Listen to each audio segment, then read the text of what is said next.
আপনার কি মনে হয় আমি কি করছি? আপনি বলবেন আমি প্রদীপ জ্বালাচ্ছি। সঠিক, কিন্তু প্রশ্ন হচ্ছে যে আমি কি আপনাকে বলেছি যে একে প্রদীপ বলা হয়? না। এই প্রদীপ কি নিজেই নিজের পরিচয় আপনাকে দিয়েছে? না। তাহলে আপনি কি করে জানলেন যে একে প্রদীপ বলা হয়? উত্তর হচ্ছে প্রকাশ। যে স্বয়ং জ্বলে অন্ধকারের মধ্যে সংসারকে পথ দেখায়, সেটাই প্রদীপ। যা নিরাশার মাঝে আশার আলো প্রদর্শন করে, সেটাই প্রদীপ।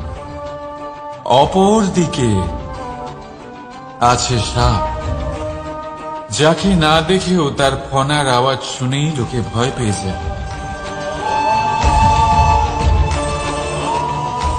তার মানে ব্যক্তির পরিচয় তার কর্মের দ্বারা পাওয়া যায়। তাই আপনার এটা বলার প্রয়োজন নেই যে আপনার পরিচয় কি। এটা আপনার কর্মই নিশ্চিত করবে যে লোকে আপনাকে প্রদীপ ভেবে ভালোবাসবে নাকি সাপ ভেবে ভীত হয়ে থাকবে। রাধা রাধা। মাকড়সারা ভীষণ পরিশ্রম করে এটা তৈরি করে, নিজের শরীরের রস দিয়ে এই জাল বনে। আপনি কি এটার উদ্দেশ্য জানেন? আসলে মাকড়সা এই জালে ছোট কীটপতঙ্গ ধরে তাদেরকে খাদ্যরূপে গ্রহণ করে। কিন্তু আপনি কি এই কথা জানেন যে একদিন মাকড়সা নিজেই নিজের জালে জড়িয়ে মৃত্যুবরণ করে থাকে? বলুন, কি করেন আপনি এই জাল দেখতে পেলে? দেখতে পেলেই মুছে ফেলেন এর অস্তিত্ব, তাই না? তেমনি অন্যদিকে পাখির বাসা। পাখিরাও ভীষণ পরিশ্রম করে এটা তৈরি করে, কিন্তু যদি পাখি একদিন এটা ছেড়ে চলে যায়, তাহলেও লোকে এটা নষ্ট করে দেয় না। কারণটা কি? এর কারণ হলো এর নির্মাণ জীবন সঞ্চারের জন্য করা হয়েছিল, নষ্ট করার জন্য নয়। তাই মনে রাখবেন, জীবনে আপনার পরিশ্রম যতই বেশি হোক না কেন, যদি আপনার লক্ষ্য শুভ না হয়, তাহলে আপনারও বিনাশ নিশ্চিত। তাই সৃজন করতেই থাকুন, আর মুগ্ধ হয়ে বলুন রাধা রাধা।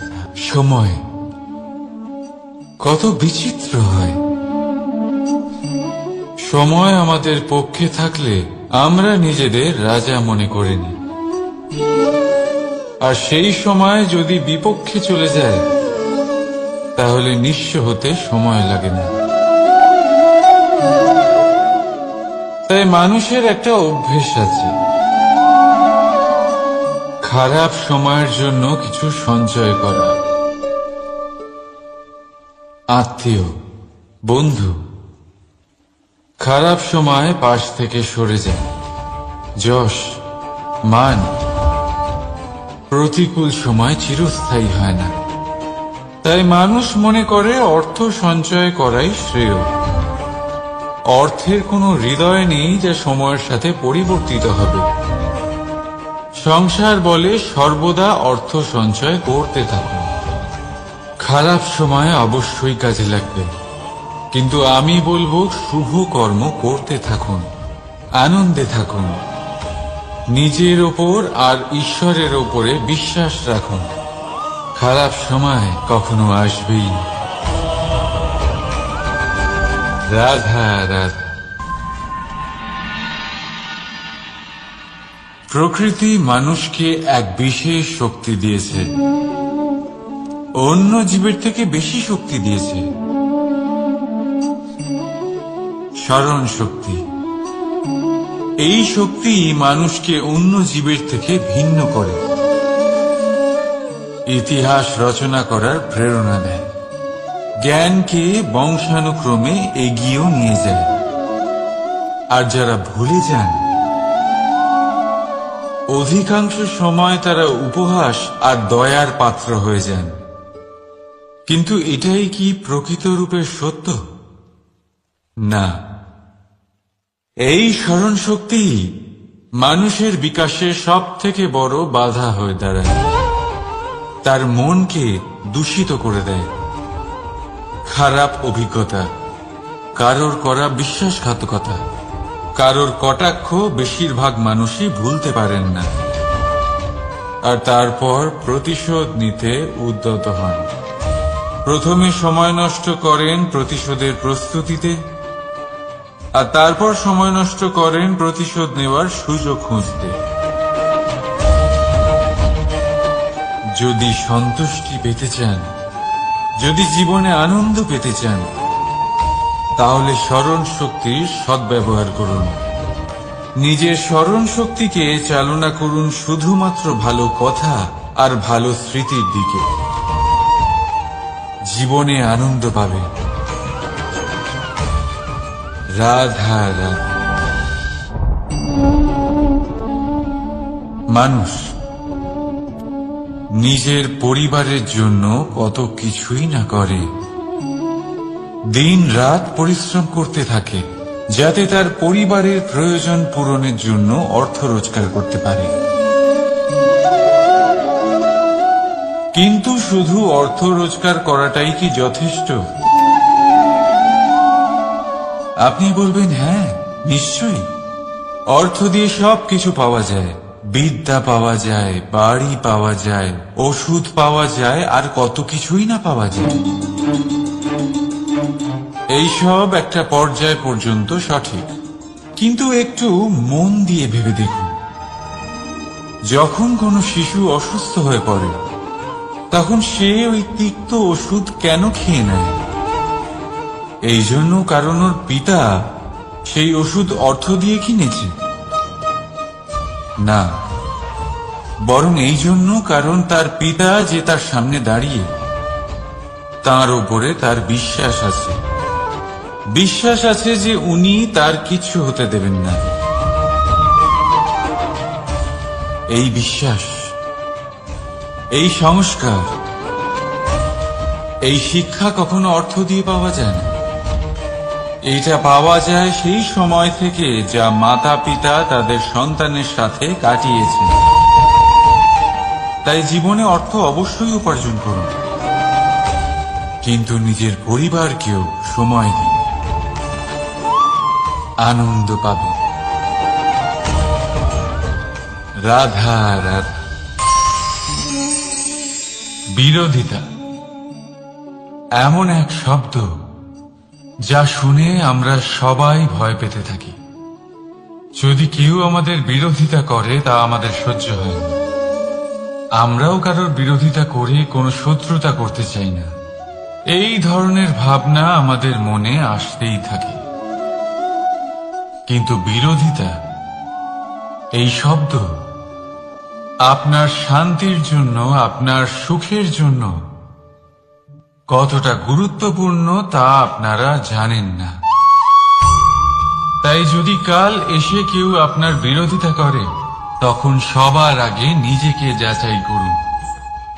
আপনি কি ভুল করেছেন? আপনার দোষ কি? নিজের মধ্যে কি ত্রুটি আছে সেটা বোঝার চেষ্টা করুন। নিজেকে সংশোধন করার চেষ্টা করুন, তারপর দেখুন বিরোধিতার এই আগুন আপনাকে স্বর্ণ থেকে কুন্দন বানিয়ে তুলবে। বলা হয় এই সংসারে খারাপ বেড়েই চলেছে, কিন্তু তার কারণ এ নয় যে খারাপ মানুষ বেড়ে চলেছে। তার কারণ হলো যে ভালো মানুষ, যাদের ভালো চিন্তা, ভালো বিচারধারা আছে, তারা খারাপের বিরোধিতা করতে পারে না। যদি আপনার সম্মুখে কোনো খারাপ কর্ম হয়, তাহলে তার বিরোধিতা করতে সংকোচ করবেন না, কারণ বিরোধিতার এই আগুন মন্দকে পিছুপা হতে অবশ্যই বাধ্য করে। রাধা রাধা। বিশ্বাস, জীবনে বিশ্বাস কতটা গুরুত্বপূর্ণ। একজন স্ত্রী তার স্বামীর হাত ধরে যে কোনো জায়গায় যেতে পারেন, এর কারণ হলো বিশ্বাস। তার নিজের স্বামীর ওপরে বিশ্বাস আছে। যখন একজন মা তার ছোট বাচ্চাকে কোলে তুলে হাওয়ায় ওঠায়, তখন সেই বাচ্চা ভয়ভীত হয়ে যায় না। তার কারণ হলো বিশ্বাস। তার বিশ্বাস আছে যে তার মা তার কিচ্ছু হতে দেবে না। এক বৈদ্যের দেওয়া ঔষধ সন্তান কিছু না বুঝে শুনেই খেয়ে ফেলে। সেই বৈদ্যের জ্ঞানের বিষয়ে তার কোনো ধারণাই থাকে না, শুধু নিজের পিতার উপরে বিশ্বাস আছে যে তার পিতা তাকে খারাপ কিছুই দেবে না। যখন এই সংসারের প্রতিটা বন্ধন বিশ্বাসের উপরে দাঁড়িয়ে আছে, তাহলে কেন এই বিশ্বাসকে আমরা জীবনে আনতে পারি না? আপনি নিজেই দেখুন, এই বিশ্বাস নিজের জীবনে এনে দেখুন, সবকিছু আরো সুন্দর হয়ে যাবে। তাই ভালোবেসে বলুন, রাধা রাধা।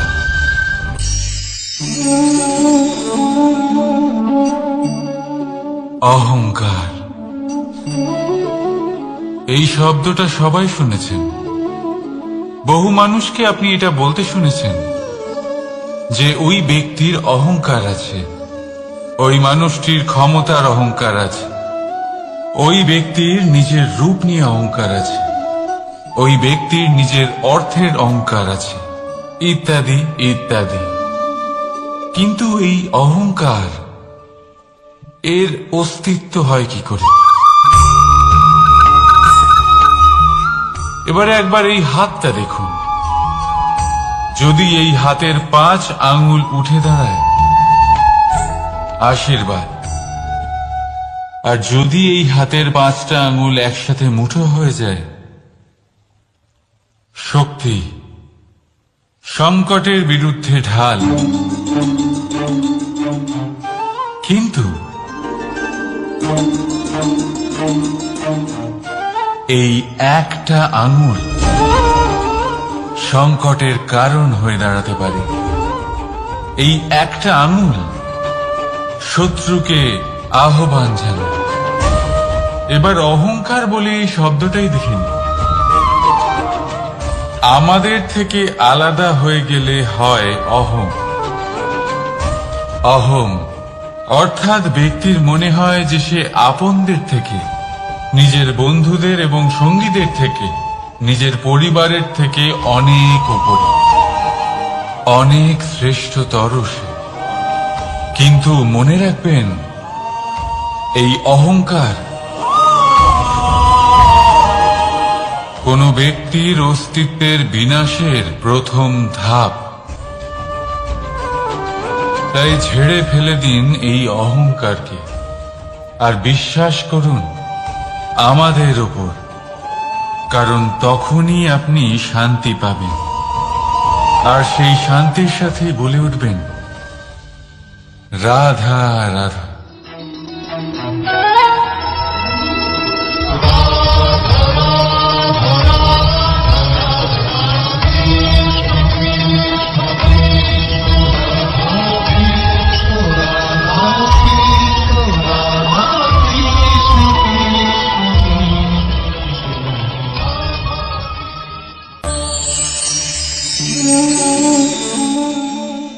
সাফল্য। যদি আপনাকে জীবনে সাফল্য পেতে হয়, তাহলে আপনি একাধিক মানুষ পাবেন যারা একাধিক উপায় বলবে আপনাকে সাফল্য পাওয়ার। দীর্ঘ সময় ধরে পরিশ্রম, চেষ্টা, নির্ধারণ, নিষ্ঠা এই বিষয়ে ভাষণ দিতে থাকবেন। একাধিক রকমের উদাহরণ আপনার সামনে তুলে ধরবেন। কিন্তু আমার এটা মনে হয়, আমরা কেন সেই বিষয়ে কথা বলি না যা মানুষকে অসফল করে তোলে। শুধু দুটো ব্যাপার অসফল হওয়া নিশ্চিত করে। শুধু দুই ধরনের মানুষ বেশিরভাগ অসফল হন। প্রথম তারা যারা ভাবে অনেক কিছু কিন্তু কিছুই করে না, আর দ্বিতীয় তারা যারা অনেক কিছু করতে থাকে কিন্তু ভাবনা চিন্তা না করে। ভাবনা আর কর্ম, এদের মাঝে সামঞ্জস্য রাখা খুব জরুরি। যদি এটা থাকে তাহলে জীবনে কখনো অসফল হবেন না। রাধা রাধা। আপনি অনেককে এই কথা নিশ্চয়ই বলতে শুনেছেন, এই ব্যক্তির দৃষ্টিতে দম্ভ আছে, এই ব্যক্তির চোখের উপর অহংকারের পর্দা পড়ে আছে, ইত্যাদি ইত্যাদি। চলুন আমি আপনাকে একটা প্রশ্ন করছি, আপনি দেখেন কি দিয়ে? দৃষ্টি দিয়ে নাকি দৃষ্টিভঙ্গির সাহায্যে? ভাবুন। চিন্তায় পড়ে গেলেন নিশ্চয়ই। দৃষ্টি যে কোনো বস্তুর বা যে কোনো মানুষের শুধু বাইরের রূপটা দেখায়, যেখানে দৃষ্টিভঙ্গি আপনাকে সোজা আসল পরিচয়ের সাথে সাক্ষাৎ করায়। উদাহরণ হিসেবে চন্দ্র। চন্দ্র আমরা সবাই দেখেছি। বহু মানুষ আছেন যাদের চন্দ্র অত্যন্ত সুন্দর লাগে, আবার কিছু মানুষ এমনও আছেন যারা এই চন্দ্রের মধ্যেই দাগ খুঁজে বার করেন। এই হলো দৃষ্টিভঙ্গি। যদি নিজের দৃষ্টিভঙ্গিতে প্রেম রাখেন, ভালোবাসা রাখেন, সম্ভ্রম রাখেন, তাহলে তার বদলে আপনিও প্রেম আর সম্মান অবশ্যই পাবেন। এবারে দেখুন, যে জল দিয়ে ঈশ্বরের মূর্তি ধোয়া হয় তাকে চরণামৃত বলা হয়। এটার কারণ দৃষ্টিভঙ্গি। এখন আপনি পাথরকে ভগবান ভেবে পুজো করবেন নাকি ভগবানকে পাথর ভেবে পরিত্যাগ করবেন? সিদ্ধান্ত আপনার, কিন্তু এই সিদ্ধান্ত নির্ভর করে আপনার দৃষ্টিভঙ্গির ওপর। তাই নিজের দৃষ্টিভঙ্গি শুভ রাখুন, নিজের দৃষ্টিভঙ্গিতে ভালোবাসা রাখুন, আর আনন্দে বলুন রাধা রাধা। বড় বড় রাজমহলের বড় বড় ইমারতের চূড়া কত সুন্দর হয়, কিন্তু আপনি কি কখনো এই বিষয়ে ভেবেছেন যে এই সুন্দর চূড়ায় পৌঁছতে গেলে আপনাকে পৃথিবীতে পা ফেলতেই হবে? সেই সুন্দর চূড়ায় পৌঁছে দীপ্তি পাওয়ার জন্য আপনাকে একটা কঠিন পথ অবলম্বন করতেই হবে। যদি আপনি কোনো কঠিন পথে না গিয়ে এই পৃথিবীর সাহায্য ছাড়াই শুধু উচ্চতার দিকে অগ্রসর হতে থাকেন, তাহলে সর্বদা অসফল হবেন। সেই জন্য নিজের স্বপ্ন পূরণের এই যাত্রাতে নিজের পথ কখনোই হারাবেন না, নিজের পথ থেকে সরবেন না। যদি এমন করেন তাহলে তো আপনার স্বপ্ন পূরণ হবেই না, তার সাথে আপনি নিজের পথও হারাবেন। রাধা রাধা। কৌতুক অর্থাৎ হাসি, এটা জীবনে কতটা গুরুত্বপূর্ণ। আমরা সর্বদাই হাসতে চাই, আমরা সর্বদা অন্যের মুখে এই হাসি দেখতে চাই, কিন্তু এই কৌতুক এই কৌতুক অনেক প্রকারের হয়, আর এই কৌতুকের ভিত্তি কি সেটাও খুব গুরুত্বপূর্ণ। কৌতুক কেবল তখনই পাবেন যখন তা শুদ্ধ মন থেকে আসবে। কৌতুক তখনই পাবেন যখন তার সামনের জনকেও হাসিয়ে তার কষ্ট হরণ করবে। এবারে যদি কৌতুক হিংসার থেকে বেরোয়, তখন তা কটাক্ষ হয়ে যায়, সামনের মানুষের মনে আঘাত করে।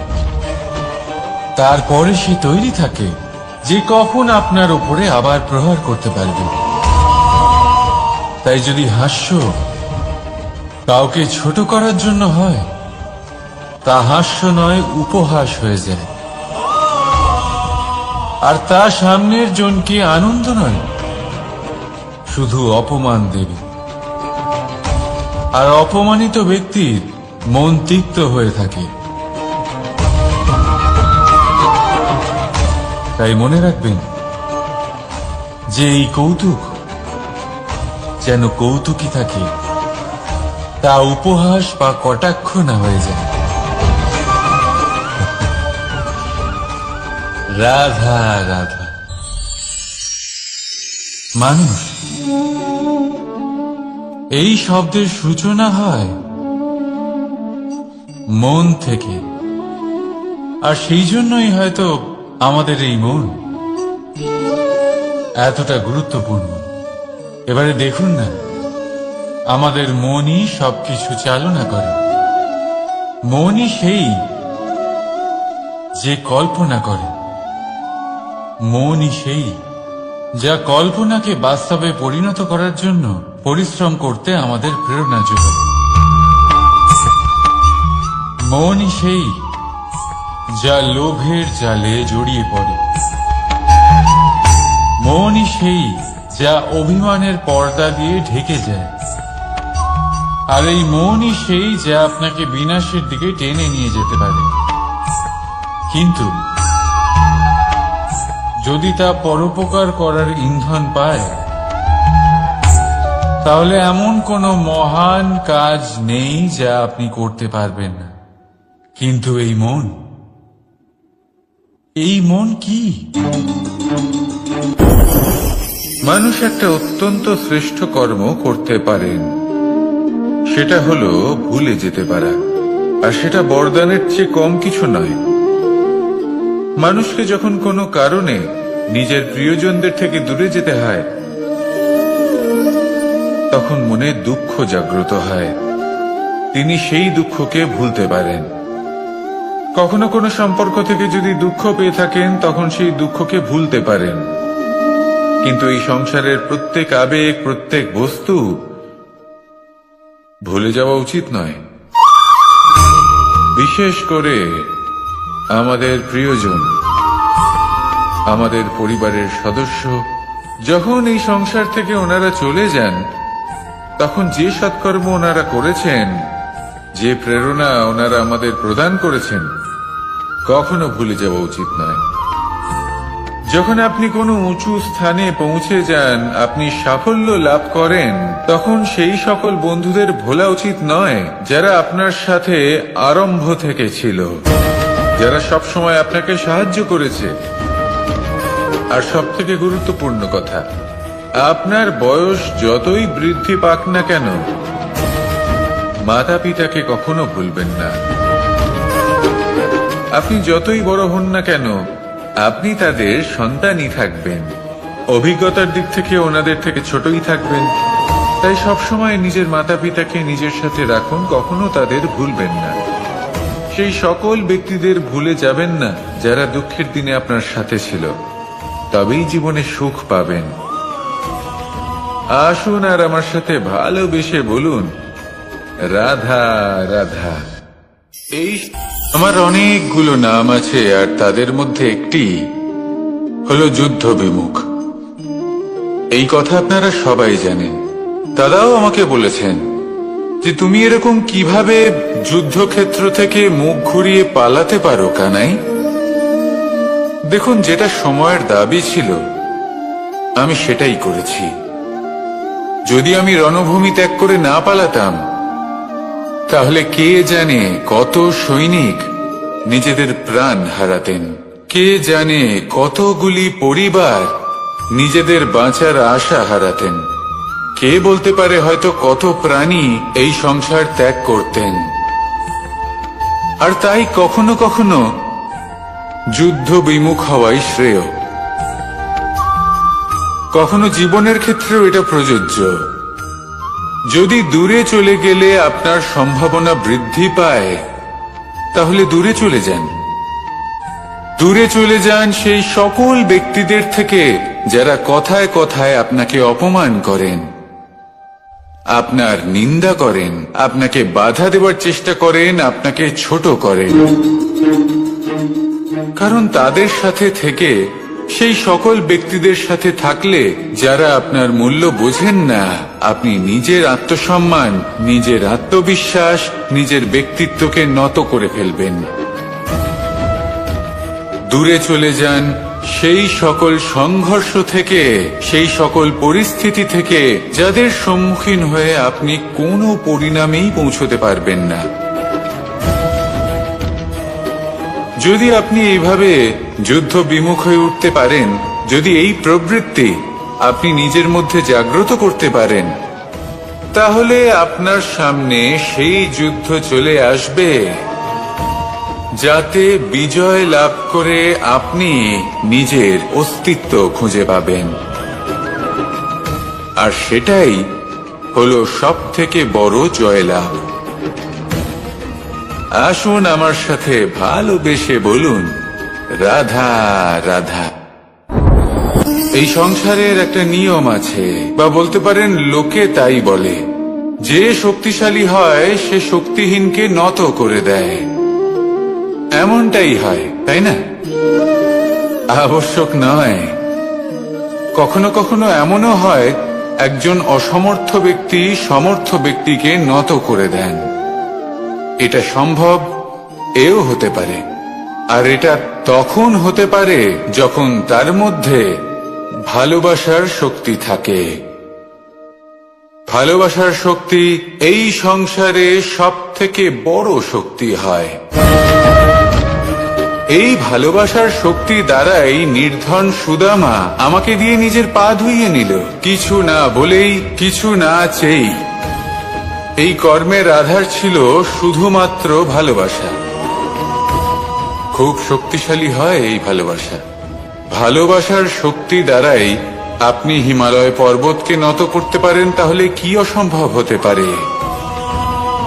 এই ভালোবাসার শক্তির সঞ্চার করুন, আর এই ভালোবাসার সাথেই বলুন, রাধা রাধা।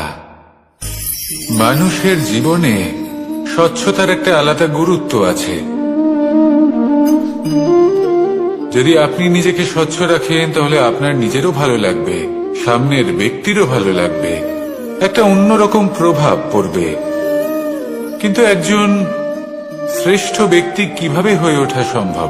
যার মধ্যে গুণ আছে, শিক্ষা আছে, শুভ চেতনা আছে, যিনি সৎকর্ম করেন। কিভাবে হব সেই ব্যক্তি যার মধ্যে জ্ঞান আছে? শুধুমাত্র স্বচ্ছ থাকলে তো তা হওয়া সম্ভব না। প্রথমে আপনাকে বুঝতে হবে যে মানুষের মধ্যে চারটি মূল তত্ত্ব আছে। প্রথম হলো তার শরীর, যার দ্বারা উনি যে কোনো কর্ম করে থাকেন। দ্বিতীয় তত্ত্ব হলো তার মন, যার দ্বারা কোনো কর্ম করার জন্য সে নিজেকে প্রেরণা দিতে থাকে। তৃতীয় তত্ত্ব হলো বুদ্ধি, যে কর্ম আমরা করতে চাই, যে লক্ষ্যে আমরা পৌঁছতে চাই, সেটা আমরা কিভাবে কোন পথে করব সেটা স্থির করা যায় বুদ্ধি দিয়ে। আর চতুর্থ তত্ত্ব হলো আত্মা। আত্মা হলো এমন এক তত্ত্ব যার কোনো সমাপ্তি নেই। আত্মা হলো অজয়। কিন্তু এরও শুদ্ধিকরণের প্রয়োজন হয়। এই চারটি তত্ত্বের শুদ্ধিকরণ করতে থাকুন, এতে নির্মল রাখুন, শুদ্ধ রাখুন। এবং এটা কিভাবে হবে? শুভ চেতনা দ্বারা, জ্ঞানের দ্বারা, এবং সব থেকে বেশি গুরুত্বপূর্ণ প্রেমের দ্বারা। আসুন আমার সাথে ভালোবেসে বলুন, রাধা রাধা।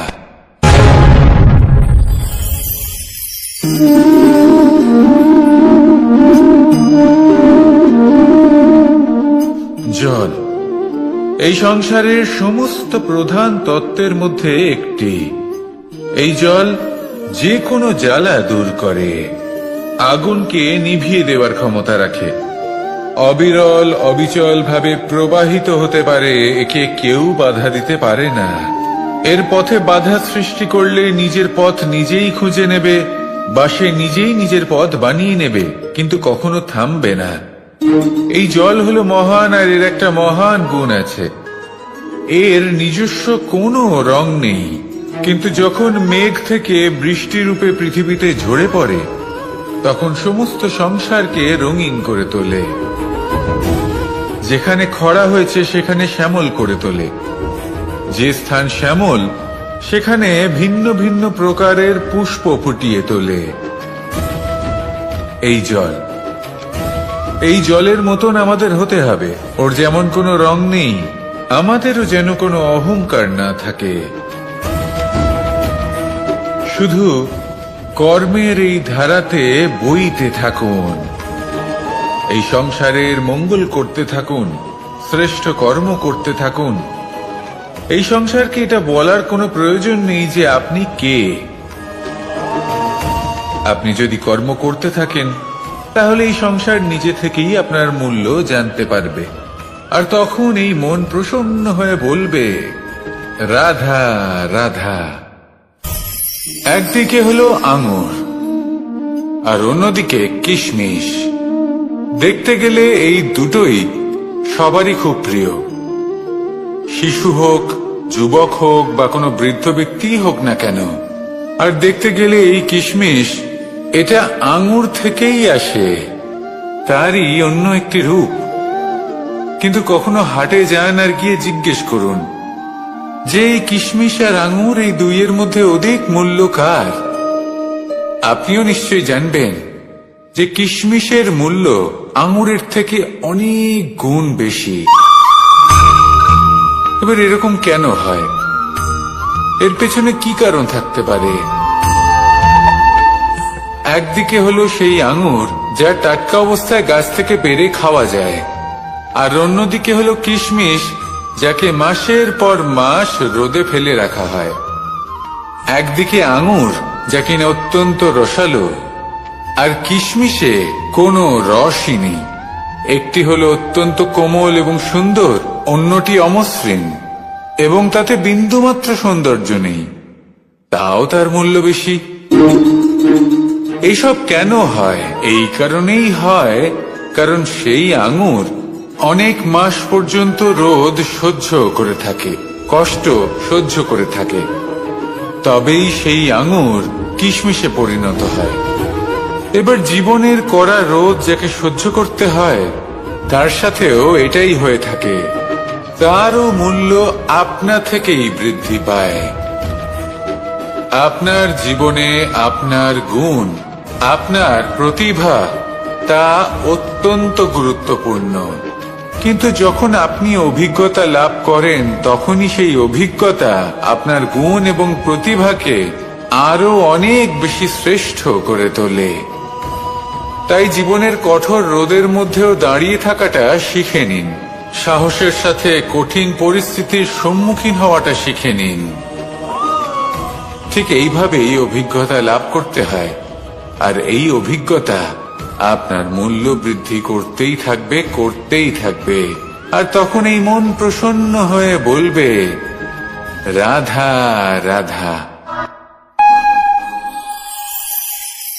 আমাদের সকলের জীবনেই দুই ধরনের ব্যক্তি থাকেন, বন্ধু এবং শত্রু।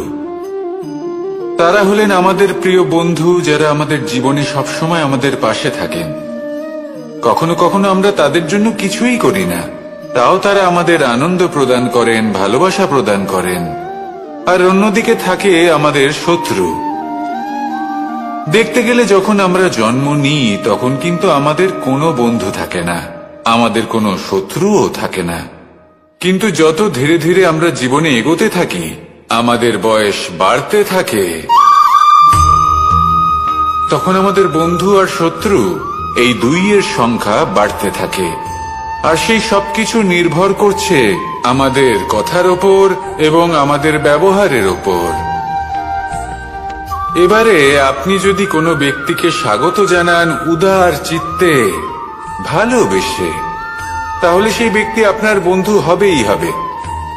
কিন্তু যদি আপনি নিজে হাতে কাউকে সামনে অগ্রসর হতে বাধা দেন, বিনা কারণে তার সাথে খারাপ ব্যবহার করেন, তাহলে তার মনে শত্রুতার বোধ অবশ্যই জেগে উঠবে।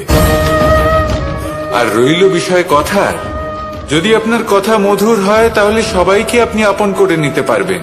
এই কথাই যদি কটু হয় তাহলে আপনার আপনজনেরাও দূরে চলে যেতে পারে। তাই নিজের কথার উপর সংযম রাখুন এবং নিজের আচরণ উদার করে তুলুন। জীবনে সুখী সুখ থাকবে। আসুন আমার সাথে ভালোবেসে বলুন, রাধা রাধা। এই সংসারে যখনই কোনো সমস্যা আসে, তখন আমরা আমাদের সব থেকে বড় সম্বলের কাছে আশ্রয় খুঁজি, তা হলো আমাদের বিশ্বাস। এবার প্রশ্ন হলো এটাই যে এই বিশ্বাস কার উপর করা যেতে পারে? পরিবারের ওপর, বন্ধুর ওপর, নাকি তাদের উপর বিশ্বাস করা উচিত যাদেরকে আমরা কখনো সঙ্গ দিয়েছি? দেখুন, এই সংসারে বিপদের সম্মুখীন হলে কে আপনাকে সাহায্য করবে সেটা নির্বাচন করা আপনার হাতে নেই। সেটা সেই সকল ব্যক্তির উপর নির্ভরশীল যে তারা আপনাকে সাহায্য করবে নাকি করবে না। অর্থাৎ যখনই কোনো বিপদ আসে, সর্বপ্রথম তার সম্মুখীন আমাদের নিজেকেই হতে হয়। আর তার জন্য প্রস্তুত থাকা প্রয়োজনীয়, সেই শক্তি, সেই সাহস অর্জন করা প্রয়োজনীয়। দেখুন, যখনই অন্ধকার আসে তখন সবার আগে কে আপনাকে ত্যাগ করে চলে যায়? আপনার নিজেরই ছায়া। এই অন্ধকারের সম্মুখীন হতে হয় অন্তরের প্রদীপের দ্বারা, অন্তরের আত্মা দ্বারা। তবেই আপনি অন্ধকারের ওপর জয়লাভ করতে পারবেন। সেই জন্য যে বিপদই আসুক না কেন, নিজেকে তার জন্য প্রস্তুত রাখা উচিত। সেই সাহস নিয়ে আসুন। এমন কোনো বিপদ নেই যে আপনাকে ভেঙে দিতে পারে। আসুন আমার সাথে ভালোবেসে বলুন, রাধা রাধা। এই সংসারে সব থেকে ভয়ানক এবং গভীর অন্ধকার কোনটা? সেটা যখন মেঘ সূর্যকে ঢেকে দেয় এবং সংসার অন্ধকারাচ্ছন্ন হয়ে ওঠে, নাকি তখন যখন সূর্যাস্তের সময় ঘনিয়ে আসে, সূর্য ঢলে যায় এবং এই সংসারে অন্ধকার ছেয়ে যায়, নাকি সেই অমাবস্যার রাত্রি যখন চতুর্দিকে ঘন অন্ধকার থাকে এবং চন্দ্রমার প্রকাশ কোথাও থাকে না? না, এই সংসারে সব থেকে বেশি ভয়ানক অন্ধকার হলো মানসিকতার অন্ধকার। মানসিকতা খুব গভীর একটা বিষয়। এই মানসিকতাই সত্যের রূপ ধারণ করে এবং আমাদের এই মানসিকতা এবং বিবেকে একটা সূর্য থাকে। যদি আমরা এটা জীবন থেকে বের করে ফেলি, তাহলে নিরাশা, হতাশা, অসফলতা এর এমন এক ঘন অন্ধকারে আমরা ফেসে যাব যে তার থেকে বাইরে বের হওয়া প্রায় অসম্ভব ব্যাপার হয়ে দাঁড়াবে। বড়ই কঠিন হয় সেই সময়। সেই জন্য ইতিবাচক মনোভাব থাকা খুব প্রয়োজনীয়। এটা ভাববেন না যে এটা আমার সাথে কেন হলো, এই সমস্যা কেন এলো, ওই ব্যক্তি আমার সাথে এটা কেন করলেন। এটা ভাবুন যে আমি জীবনে যে পরিস্থিতিতে দাঁড়িয়ে আছি তার থেকে আমি ঠিক কিভাবে বাইরে বেরোতে পারবো। যতই ঘন অন্ধকার থাকুক না কেন, খুব ছোট একটা প্রদীপের প্রকাশ আমাদের পথপ্রদর্শক হয়ে দাঁড়াতে পারে।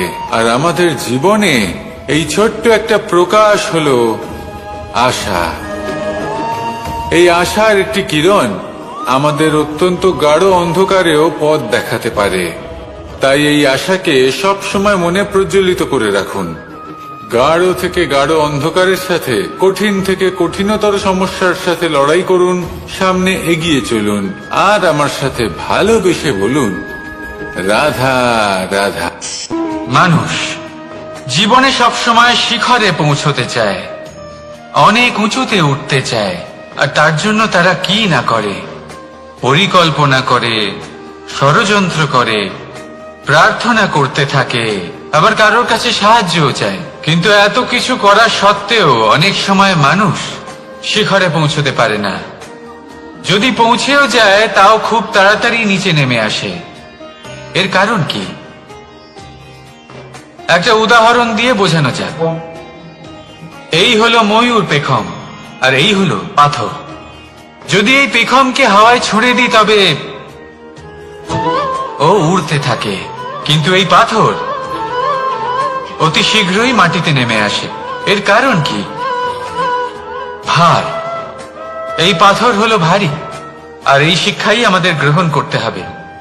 ঠিক এইভাবেই যদি আমাদের মন দ্বন্দ্ব আর অহংকার দ্বারা পরিপূর্ণ হয়ে থাকে, তাহলে তা কখনোই শিখরে পৌঁছবে না। পৌঁছে গেলেও খুব শীঘ্রই মাটিতে নেমে আসবে। তাই এই মনকে হালকা করতে শিখুন, অহংকারকে, এই হিংসাকে ত্যাগ করুন, তারপর উঁচুতে উড়ে তো দেখুন কত উঁচুতে উঠতে পারবেন আপনি। আসুন আমার সাথে ভালোবেসে বলুন, রাধা রাধা।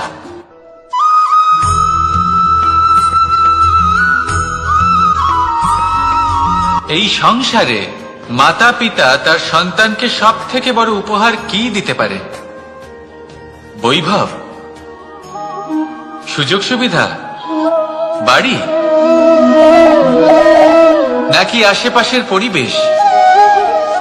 এই সংসারে মাতা পিতা তার সন্তানকে সব থেকে বড় উপহার শিক্ষা দিতে পারেন, কিন্তু তার জন্য সময়ের প্রয়োজন হয়। এবার এই সময় অত্যন্ত অদ্ভুত। সময়ের ধারণা সবার রয়েছে। কখনো কখনো কিছু কঠিন সময় বরদানের মতো আমাদের সম্মুখে আসে। এরকম কোন সমস্যার কথা যদি আমি বলি, যেমন যুদ্ধ, মহামারী, মহা অসুখ, এরকম সময় আমাদের কাছে যথেষ্ট সময় থাকে। এই সময় আমরা চিন্তা করি, ভয়ভীত হই, কে জানে কত সম্পত্তির ক্ষয়ক্ষতি হবে। এবার এই সময় কিভাবে কাটিয়ে ওঠা যায়? অশুভ চিন্তা তার মনের মধ্যে বাসা বাঁধে, সে বুঝতে পারে না সে কি করবে। আমি বলবো, চিন্তা ত্যাগ করুন, এই ভয়কে ত্যাগ করুন।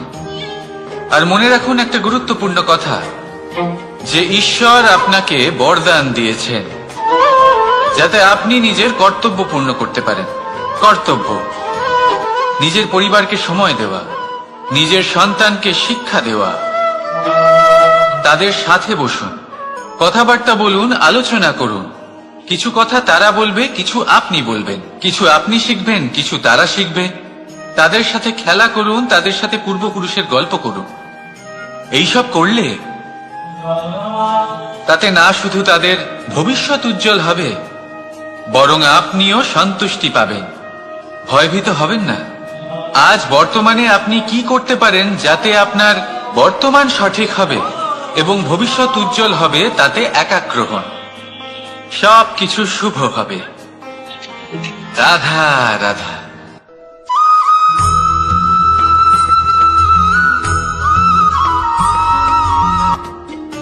মানুষ এক অত্যন্ত বিচিত্র প্রাণী।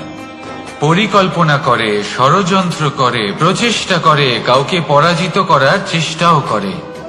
সাপকে একটা দড়ি মনে করে হাতে চেপে ধরার চেষ্টা করে, কিন্তু একটা কথা বুঝতেই পারে না, সময়ের এই সাপ, এটা হাতে চেপে ধরাই যায় না।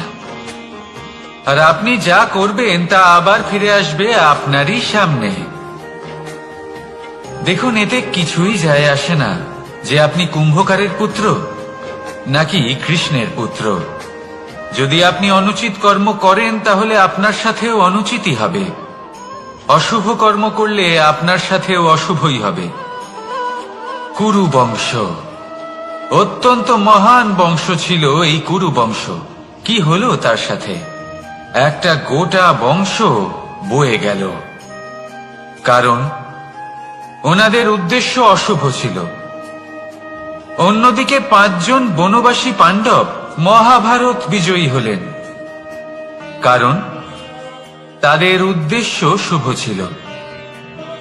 তাই মনে রাখবেন, শুভ অগ্নি প্রজ্বলিত করবেন, শুভ তাপ সঞ্চার হবে। অশুভ অগ্নি প্রজ্বলিত করবেন, নরকেই জ্বলতে হবে।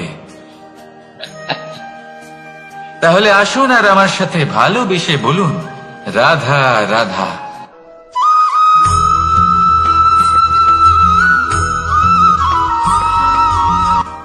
কখনো ভেবে দেখেছেন মানুষকেই এই সংসারে সর্বশ্রেষ্ঠ প্রাণী কেন বলা হয়? অন্য কোনো প্রাণীকে কেন নয়? শুধু কি এই জন্যই আমরা চিন্তা করতে পারি, আমাদের কাছে তীক্ষ্ণ বুদ্ধি রয়েছে, কোনো কিছু আবিষ্কার করতে পারি, সেই কারণেই? তা তো অন্য কোনো প্রাণীর কাছেও থাকতে পারে। এমন কিছু পশুও রয়েছে যাদের কাছে তীক্ষ্ণ বুদ্ধি আছে। তাহলে মানুষ কেন? কারণ মানুষের কাছে এমন কিছু রয়েছে যা অন্য প্রাণীর কাছে নেই। মানবতা। মানবতা যা সর্বপ্রথম এগিয়ে যেতে চাইলেও যদি পথে কেউ ধাক্কা খেয়ে পড়ে যায়, তাকে আগলে রাখতেও জানে। মনে রাখবেন, আপনার সব থেকে বড় পরিচয় আপনার নাম, আপনার সম্পত্তি বা আপনার ধর্মও নয়। আপনার সব থেকে বড় পরিচয় হল আপনার মানবতা। তাহলে সময় এলে পরে নিজের মানবতার পরিচয় দিন। অন্য মানুষকে সাহায্য করুন, অন্য প্রাণীকে সাহায্য করুন। একা একা পথ চলা হলো পশুদের প্রবৃত্তি। মানুষ হলেন তিনি যিনি অন্যের জন্য প্রাণও দিতে পারেন। মানুষ হলেন তিনি যিনি অন্য মানুষের প্রাণ বাঁচান। সেই মানবতাকে জাগিয়ে তুলুন আর এই জীবন বাঁচতে শুরু করুন। আর হ্যাঁ, আমার সাথে ভালোবেসে বলুন, রাধা রাধা।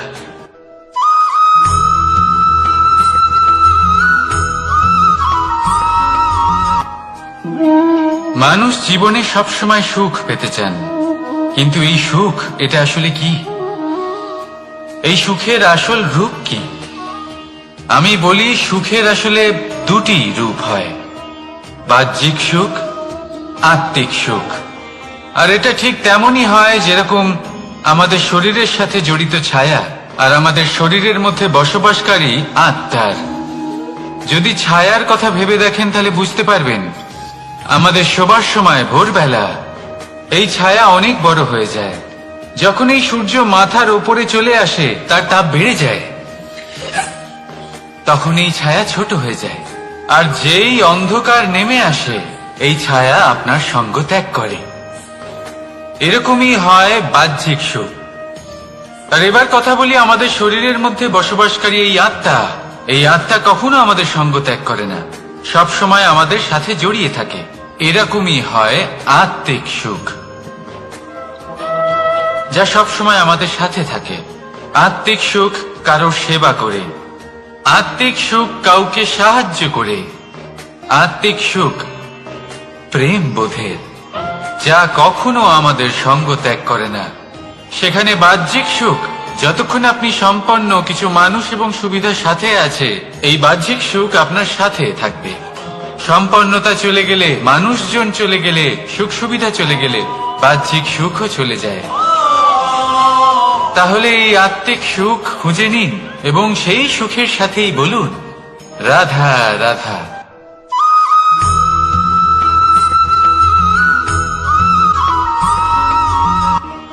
আত্মীয় স্বজন কারা হন?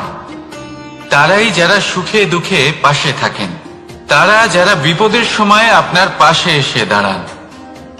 এবার দেখুন, একটা প্রশ্ন করব আপনাদের, সব থেকে ঘনিষ্ঠ, আবশ্যক এবং গুরুত্বপূর্ণ আত্মীয় কারা, বিশেষ করে বিপদের সময়?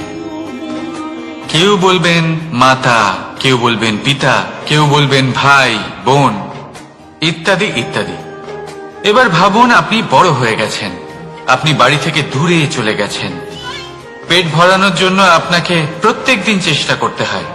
এমন সময় যদি আপনার জীবনে বিপদ এসে পড়ে, তাহলে কখন আপনার খবর ওনাদের কাছে পৌঁছবে? কতক্ষণে ওনারা সাহায্য করতে আসতে পারবেন? এরকম এক সময় সব থেকে গুরুত্বপূর্ণ আত্মীয় হন আপনার প্রতিবেশী, কারণ তারাই সেই মুহূর্তে আপনার সব থেকে কাছে। আপনি কখনো পরীক্ষা করে দেখবেন, আপনার তার সাথে লক্ষ্য মতভেদ থাকলেও প্রতিবেশীকে কষ্টের মধ্যে দেখে সবার আগে সাহায্য করতে তারাই এগিয়ে আসেন। তাই প্রতিবেশীর সাথে সম্পর্ক ভালো রাখুন, শুধুমাত্র স্বার্থের জন্য নয়। এটা হলো শান্তিরও আধার। যদি এই সম্পর্ক ভালো থাকে তাহলে না কথায় কথায় বিবাদ হবে, না মতান্তর। আর এই সুখী সম্পর্কের ছায়ায় মন প্রসন্ন হয়ে বলবে, রাধা রাধা।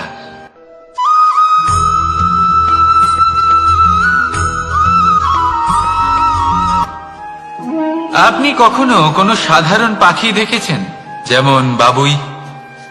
সে কি করে? সে কোনো গাছের ডালে নিজের বাসা বানায়।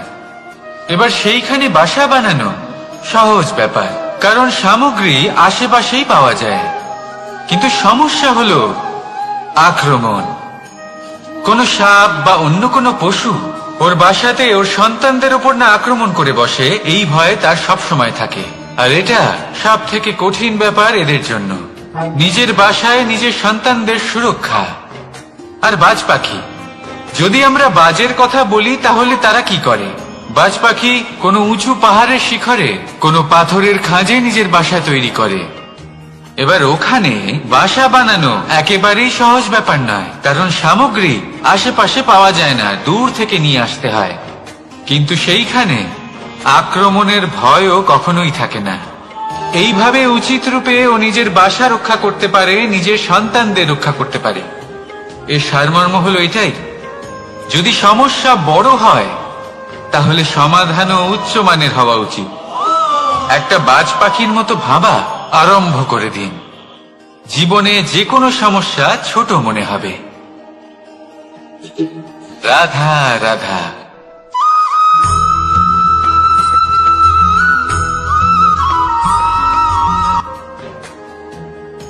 ভাগ করে নেওয়া বা বন্টন করা প্রত্যেক মানুষের জীবনে অবশ্যই হয়ে থাকে, আর অনেক সময় এটা জীবনে অতি আবশ্যক হয়ে পড়ে। কিন্তু ভাগ করার মনোকামনা তার থেকেও বেশি গুরুত্বপূর্ণ হলো যে কোন ঘটনার আধারে এই বাটোয়ারা হলো। অনেক সময় এই বাটোয়ারা হলো শান্তির প্রতীক, আবার অনেক সময় এই বাটোয়ারা বিপ্লব ঘটাতে পারে, এমন এক বিপ্লব যা মহাযুদ্ধ ঘটিয়ে দিতে পারে। দেখুন, বাটোয়ারা সম্পত্তির হোক বা হোক ভিক্ষার, শিক্ষা কিন্তু একটাই। জীবনে অনেক সময় বাটোয়ারা দরকার হতে পারে, কিন্তু যতদূর সম্ভব তা এড়িয়ে চলুন, একসাথে মিলে এগিয়ে চলুন। কারণ দেখুন, এই যে বাটোয়ারা ভাগ করে দেয়, আর সেখানেই একতা আপনাকে অগ্রসর করে। তাহলে আপনিও এটাই করুন, একসাথে মিলে সামনে এগোন, আর আমার সাথে ভালোবেসে বলুন, রাধা রাধা।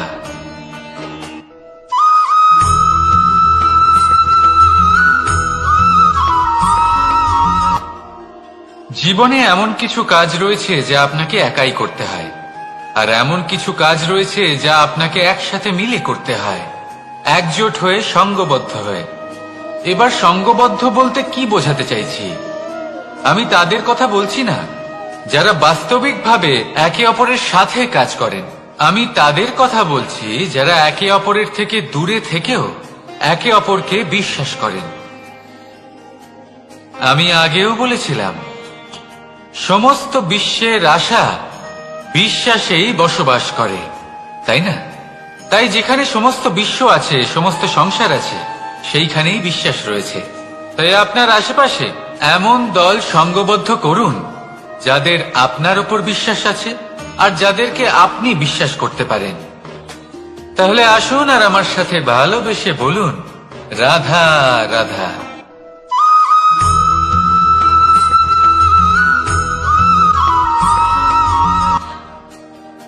যখন একজন ভক্ত এবং তার ভগবান এক আকার ধারণ করেন, যখন একজন ভক্ত নিজের ভগবানের প্রতি, নিজের জীবনের লক্ষ্যের প্রতি সম্পূর্ণরূপে সমর্পিত হয়ে যান, তখন জন্মগ্রহণ করে ভক্তি। আর তখন সংসারের সমস্ত আশা তিনি ত্যাগ করতে পারেন। সমস্ত আশা শেষ হতে পারে, কিন্তু মানুষের সঙ্গ, ভক্তি কখনো ত্যাগ করে না।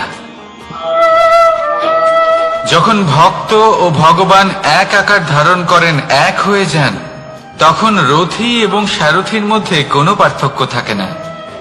তারাও এক হয়ে যান। একটাই ব্যক্তিত্ব, একটাই অস্তিত্ব। আর সেই জন্যই কখনো কখনো রথীর আদেশ ছাড়াই সারথী রথ চালিয়ে দেন, আবার কখনো সারথীর পরামর্শ ছাড়াই রথী আক্রমণ করে ফেলেন। এ তো শুধুমাত্র আরো একটা গুণ সেই সারথীর মধ্যে, যিনি ধর্ম স্থাপনার মহান কাজে আমার সারথী হতে চলেছেন। তাহলে আসুন আমার সাথে ভালোবেসে বলুন, রাধা রাধা।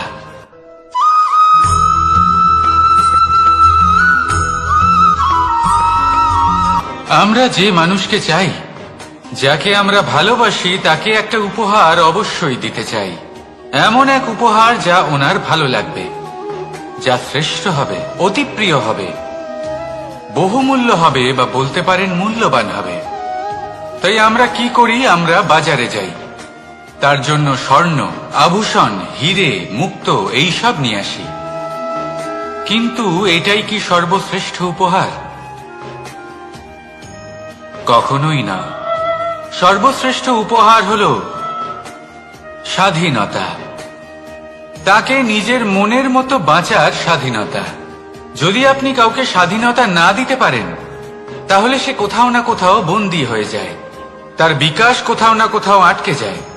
কিন্তু যদি আপনি কাউকে স্বাধীনতা দিতে পারেন, তাহলে আপনি দেখবেন ও সমস্ত সংসারকে, এই জীবনকে নিজের দৃষ্টিভঙ্গি দিয়ে দেখবে, বুঝবে যে কোনটা হলো উচিত আর কোনটা হলো অনুচিত।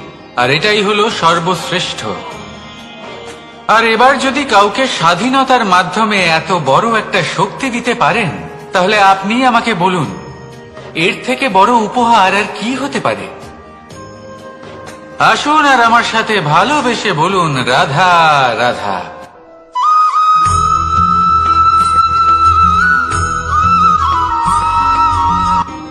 কর্ম, ধর্ম, জ্ঞান, এই তিন স্তরে অনেক মানুষ পৌঁছতে পারেন। অনেকে এই পরীক্ষা দিয়ে তাতে উত্তীর্ণ হয়ে যেতে পারেন, কিন্তু শিখরে পৌঁছে শাসন তিনিই করতে পারেন, যার কাছে এই চতুর্থ গুণটিও থাকে, সমর্পণ। অত্যন্ত গুরুত্বপূর্ণ একটা গুণ এটা। এই সমর্পণ আসলে অত্যন্ত গুরুত্বপূর্ণ। পূর্ণ সমর্পণ দরকার নিজের লক্ষ্যের প্রতি, সমর্পণ নিজের কর্তব্যের প্রতি, সমর্পণ নিজের আত্মার থেকে নির্গত স্বরের প্রতি, সমর্পণ নিজের রথীর প্রতি, অর্থাৎ আমার প্রতি। এবার এই পরীক্ষায় অত্যন্ত কঠিন এক বাঁক আসতে চলেছে, যেখানে সারথীকে সমর্পণের নিরিখে পরীক্ষা করা হবে। আর তাতে উত্তীর্ণ হওয়ার পরেই তার হাতে ধর্ম স্থাপনের রথের রাশ তুলে দেওয়া হবে। দেখা যাক কি হয়। ততক্ষণ আপনি প্রসন্ন থাকুন আর আমার সাথে ভালোবেসে বলুন, রাধা রাধা।